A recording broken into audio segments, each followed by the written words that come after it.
وہ نوجوان جو 300 سالوں تک ایک غار میں سوئے رہے، اس طویل نیند کے بعد وہ دوبارہ کیسے بیدار ہوئے؟ کیا ان کی نیند کی تشریح سائنسی علوم کے ذریعے کی جا سکتی ہے؟ اور قرآن پاک میں اس واقعے کا کیا ذکر ہے؟ یہ واقعہ اس زمانے کا ہے جب عیسیٰ علیہ السلام کے بعد اہل انجیل بت پرستی میں مبتلا ہو چکے تھے۔ روم کی عیسائی حکومت بھی مختلف بتوں کی پوجا کیا کرتی تھی اور دوسروں کو بھی اس عمل پر مجبور کیا کرتے۔ اس دور میں دقیانوس نامی ایک بادشاہ کی حکومت تھی جو بڑا ظالم تھا۔ جو کوئی بھی بت پرستی پر راضی نہ ہوتا وہ اسے قتل کروا دیتا تھا۔ اس شہر میں کچھ نوجوان رہا کرتے تھے جو ایمان والے اور نیک لوگ تھے۔ جب دقیانوس کو ان کے ایمان کا پتہ چلا تو انہیں دربار میں بلایا اور انہیں مجبور کیا کہ وہ بتوں کی پوجا کریں، لیکن انہوں نے شرک کرنے سے انکار کر دیا۔ بادشاہ نے ان سے کہا کہ میں تمہیں کچھ دن کی مہلت دیتا ہوں، تم اپنے دین سے باز آ جاؤ ورنہ میں تمہیں قتل کر دوں گا۔ چونکہ وہ بادشاہ اور اس کے فوج سے لڑنے کی طاقت نہ رکھتے تھے، لہٰذا وہ راتوں رات شہر چھوڑ کر بھاگ گئے۔ شہر سے نکل کر وہ ایک پہاڑ کے قریب غار میں جا کر چھپ گئے اور وہیں سو گئے۔ دقیانوس نے جب ان لوگوں کو تلاش کروایا تو معلوم ہوا کہ یہ لوگ اس غار میں موجود ہیں، لہٰذا اس نے حکم دیا کہ غار کو ایک مضبوط دیوار سے بند کر دیا جائے تاکہ یہ لوگ اندر ہی مر جائیں۔ اللہ کی طرف سے یہ معجزہ ہوا کہ یہ لوگ غار کے اندر اسی حالت میں سوتے رہے اور اس طرح 300 سال کا عرصہ گزر گیا، لیکن نہ ان کے جسم خراب ہوئے، نہ ان کو موت آئی اور نہ ہی وہ نیند سے بیدار ہوئے۔ اب 300 سالوں بعد دقیانوس کی حکومت کا خاتمہ ہو چکا تھا۔ کئی بادشاہ اور حکومتیں آئیں اور چلی گئیں، یہاں تک کہ رومی سلطنت نے بھی عیسائیت اختیار کر لی۔ اس زمانے میں بیدروس نامی بادشاہ کی حکومت تھی جو ایک نیک دل اور انصاف پسند بادشاہ تھا، لیکن روم کے لوگ ایک فتنے میں پڑ چکے تھے۔ دراصل وہ موت کے بعد دوبارہ زندہ ہونے پر یقین نہ رکھتے تھے۔ 300 سال کے اس طویل عرصے کے بعد جب غار کی دیواریں گر گئیں تو یہ نوجوان نیند سے بیدار ہوئے۔ انہوں نے ایک دوسرے کو سلام کیا اور انہوں نے ایک دوسرے سے کہا کہ شاید ہم یہاں ایک دن یا اس سے کچھ زیادہ مدت سوئے ہیں۔ انہیں شدید بھوک لگی ہوئی تھی، لہٰذا انہوں نے اپنے ایک ساتھی جس کا نام یملیخا تھا اسے بازار بھیجا تاکہ وہ ان کے لیے کھانا لائے۔ یملیخا اپنے زمانے کے سکے کو لے کر شہر میں آیا اور بازار میں موجود ایک دکاندار کو دیا تاکہ کچھ نان وغیرہ خرید لے، لیکن جب دکاندار نے اس سکے کو دیکھا تو اسے شک ہوا کہ شاید اس شخص کو کوئی پرانا خزانہ مل گیا ہے، لہٰذا اس نے یملیخا کو بادشاہ کے سپاہیوں کے ہاتھ پکڑوا دیا۔ سپاہیوں نے جب یملیخا سے خزانے کے متعلق پوچھا تو انہوں نے بتایا کہ یہ میرا ہی سکہ ہے۔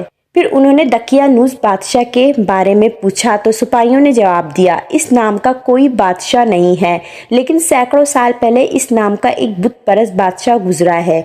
یملیخا بہت حیران ہوا۔ انہوں نے بتایا، ہم کل ہی اس شہر میں اپنا ایمان اور جان بچا کر بھاگے تھے اور میرے ساتھی قریب کے ایک غار میں چھپے ہیں۔ سپاہی اور بہت سارے لوگ یملیخا کے ساتھ اس غار کے قریب گئے۔ وہاں پہنچ کر لوگوں نے واقعی ان نوجوانوں کو دیکھا۔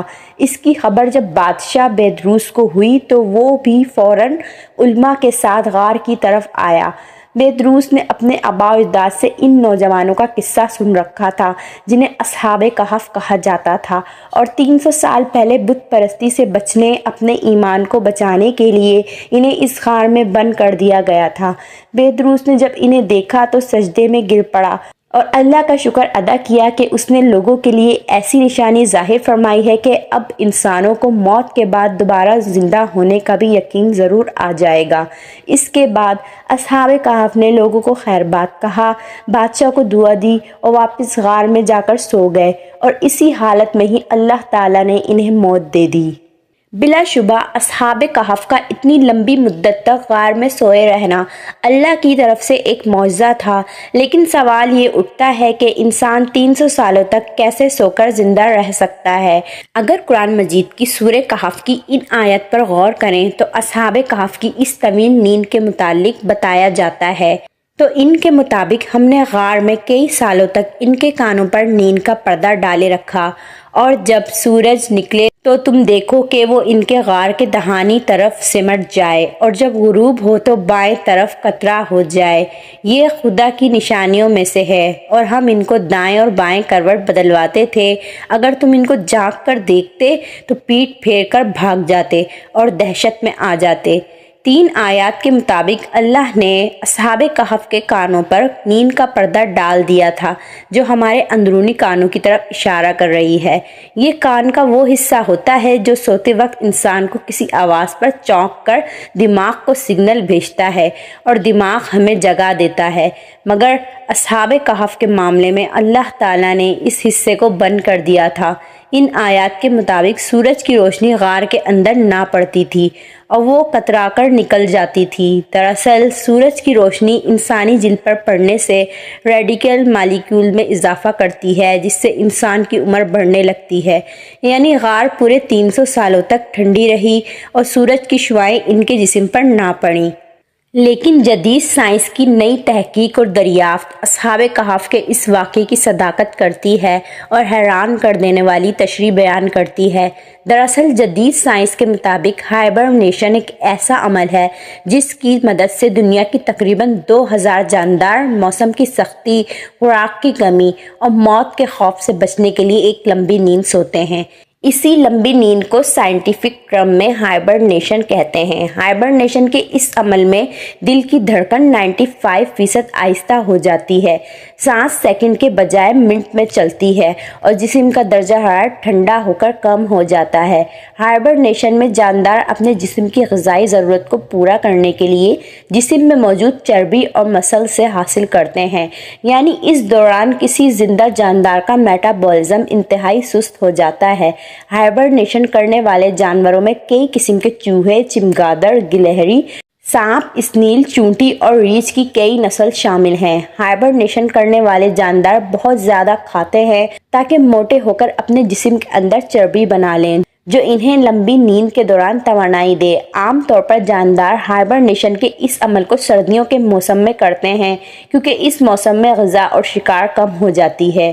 آج تک سب سے لمبا ہائبرنیشن کرنے والا جاندار ایک چمگادڑ ہے، جو 344 دن یعنی تقریباً 1 سال تک بنا کھائے پیے سوئے رہا۔ ہائبرنیشن کرنے والے جانوروں پر کی گئی جانچ کے دوران دیکھا گیا کہ ان کے ڈی این اے کے ٹکڑے جو سل کے کروموسومز کے کنارے پر پائے جاتے ہیں، وہ سیل کی ہر تقسیم کے وقت کم ہوتے جاتے ہیں، لیکن اس عمل کے دوران ان کو نہایت ہی سست رفتاری کے ساتھ کم ہوتے دیکھا گیا ہے۔ یہ ساری باتوں کو آسان لفظوں میں کہیں تو ہائبرنیشن کے دوران جانوروں کی عمر تقریباً بڑھنا رک جاتی ہے۔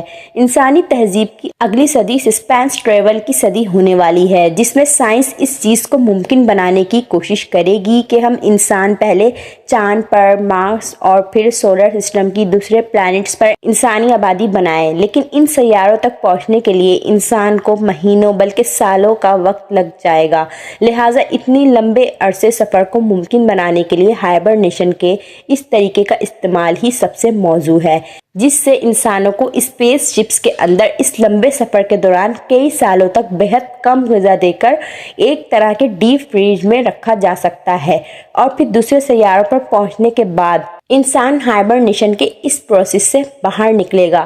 سائنٹسٹ کئی سالوں سے انسانوں کو ہائبرنیٹ کرنے کی کوشش کر رہے ہیں۔ ناسا جیسے سسپینس ایجنسی ہائبرنیشن کے طریقوں کو ایجاد کرنے میں لگے ہیں، اور سائنس کے مطابق اگر کوئی شخص لمبے عرصے تک کروٹ نہ بدلے تو خون کی سرکولیشن رکنے کی وجہ سے جسم پر زخم اور طرح طرح کی بیماریاں ہو سکتی ہیں، جسے بلڈ پریشر، السر کہتے ہیں۔ لیکن قرآن مجید کے مطابق اللہ کی قدرت سے اصحاب کہف کی کروٹ باقاعدہ بدلائی جاتی رہی، لہٰذا وہ اس بیماری سے محفوظ رہے۔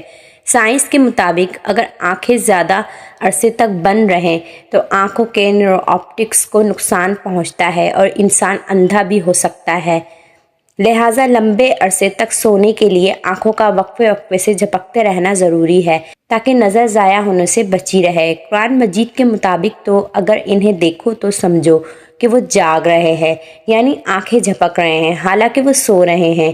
یعنی اللہ کی قدرت سے اصحاب کہف اس طویل نیند کے دوران آنکھیں جھپکتے رہے اور اس طرح ان کی آنکھیں اندھی ہونے سے محفوظ ہو گئیں۔ جدید سائنس کے ہائبرنیشن پر آج یہ وہ تحقیق ہے جو اصحاب کہف کے واقعے پر پوری اترتی نظر آتی ہے۔ ان تمام باتوں سے یہ واضح ہو جاتا ہے کہ ایسی طویل نیند کے بعد بیداری اور موت کے بعد کی زندگی میں کسی کو بھی کوئی شبہ نہیں ہونا چاہیے۔